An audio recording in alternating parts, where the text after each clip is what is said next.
So hey everyone, welcome back to Cambri info once again. तो आज basically मैं कोई वैकेंसी लेके नहीं आई हूँ। आज का वीडियो सिर्फ आपको एक बेसिक अवेयरनेस का रहने वाला है। ठीक है, वो भी पर्टिकुलरली उन स्टूडेंट्स के लिए जो कि बैंक क्लर्क की तैयारी कर रहे हैं, बट उन्हें अभी आइडिया नहीं है कि आखिर बैंक क्लर्क के लिए कैसे आपको अप्लाई करना है, कहाँ अप्लाई करना है, क्या प्रोसीजर है, क्या सब्जेक्ट्स हैं। तो ये बेसिकली उनके लिए एक बेसिक जनरल अवेयरनेस का वीडियो रहने वाला है। तो आइए स्टार्ट करते हैं। ठीक है, तो फर्स्ट ऑफ ऑल, अगर आपको स्पेसिफिक बैंक क्लर्क का ही मतलब पोस्ट अप्लाई करना है, वो भी गवर्नमेंट जॉब, ठीक है, गवर्नमेंट बैंक क्लर्क की, तो हम लोग इस वीडियो में सिर्फ उसी की बात करने वाले हैं। ठीक, प्राइवेट का भी वैसे प्रोसीजर ऑलमोस्ट सेम होता है, बट इट्स लाइक कि देर जो वैकेंसी होती है वो इंडिविजुअल बैंक अपने लेवल पे निकालती है। ठीक है, तो सबसे पहले बात करें अगर एलिजिबिलिटी क्राइटेरिया की, तो एजुकेशन के टर्म्स में अगर आप कोई भी ग्रेजुएट हो, यानी कि आपने अगर कोई भी डिग्री ले रखी है, जैसे कि बीए हुआ, बीएससी हुआ, बीटेक हुआ, बीकॉम हुआ, बीबीए हुआ, XYZ कोई सी भी अगर आपने ले रखी है, आपने ग्रेजुएशन किया है, तो आप एलिजिबल हो। ठीक है, एज जो है जनरली 20 ईयर्स से 28 ईयर्स रहती है। ठीक है, और बाकी नोटिफिकेशन में जिसमें वैरी होती है वो अपना अलग है। ठीक है, इसके अलावा ऑफ कोर्स जो भी रिजर्व कैटेगरीज हैं उनको रिलैक्सेशन दिया जाता है। ठीक है, जैसे कि सभी पेपर्स में होता है।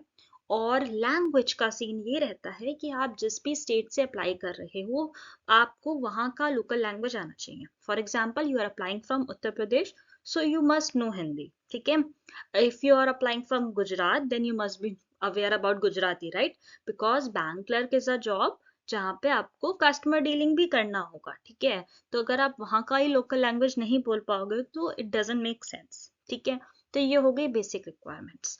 अब नेक्स्ट बात कर लेते हैं कि आखिर आप बैंक क्लर्क कौन कौन से वे के थ्रू बन सकते हो। ठीक है, तो जैसा कि मैंने स्टार्टिंग में बताया था कि हम लोग यहाँ पे सिर्फ गवर्नमेंट उसकी बात कर रहे हैं।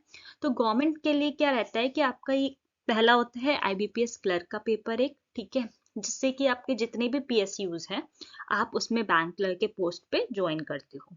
SBI सेल्फ एंटिटी है, वो अपना अलग से पेपर कंडक्ट कराता है, तो उसके लिए आपको SBI क्लर्क का फॉर्म भरना होता है।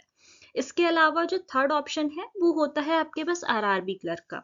ठीक है, जैसे आप रूरल बैंक या फिर ग्रामीण बैंक के नाम से जानते होंगे। ठीक है, तो इनका पेपर वो अपना अलग कंडक्ट कराते हैं। तो ये 3 पेपर ऐसे रहते हैं जिनके थ्रू आप क्लर्क के पोस्ट के लिए अप्लाई कर सकते हो। अब इनका नोटिफिकेशन कब आता है, तो जैसे ही नोटिफिकेशन आता है ऑफ कोर्स मैं चैनल पे अपडेट करती हूँ। If you want to be get updated, तो आप चैनल सब्सक्राइब कर सकते हो। ठीक है, अब नेक्स्ट बात कर लेते हैं कि आखिर बैंक क्लर्क बनने के लिए कितनी स्टेजेस से हमें जाना पड़ता है। तो सबसे पहले ऑफ कोर्स आपका प्री एग्जाम होता है, और प्री के बाद होता है आपका मेंस एग्जाम। ठीक, अब प्री में भी कैटेगरी है, जो IBPS और SBI है। ठीक है, उसमें आपके आते हैं 3 सब्जेक्ट, यानी कि मैथ, रीजनिंग और इंग्लिश।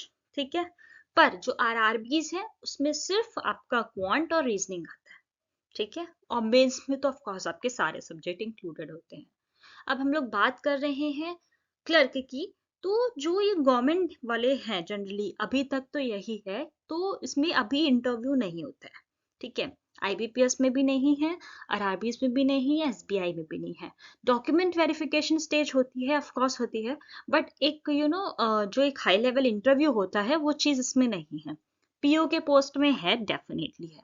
ठीक है, PO के लिए मैं सेपरेट वीडियो बनाऊंगी, तो वो आप उसमें चेकआउट कर लेना। तो बेसिकली यहाँ पे क्लर्क की बात करते हैं, तो आपको प्री देना है और आपको मेंस देना है। ठीक है, इसके अलावा सब्जेक्ट देखें तो as I told earlier also, तो आपके पास क्वांट होने वाला है, रीजनिंग और इंग्लिश। ठीक, प्री में ये 3 तो रहने ही है। मेंस में क्या हो जाता है, आपका जनरल अवेयरनेस और कंप्यूटर ऐड ऑन हो जाता है।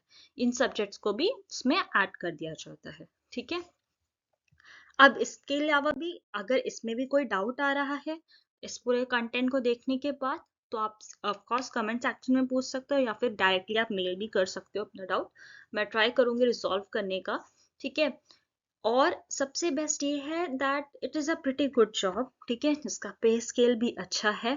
ठीक है, तो अगर आप गवर्नमेंट के लिए एलिजिबल हो, इंटरेस्टेड हो, तैयारी करना चाहते हो, तो डेफिनेटली आपको इन पेपर्स को टारगेट करके करना चाहिए। एंड अभी तो ईयर का बिगनिंग है, तो ऑफ कोर्स आप एक सिस्टमैटिक वे में कर सकते हो। Thanks for watching the video.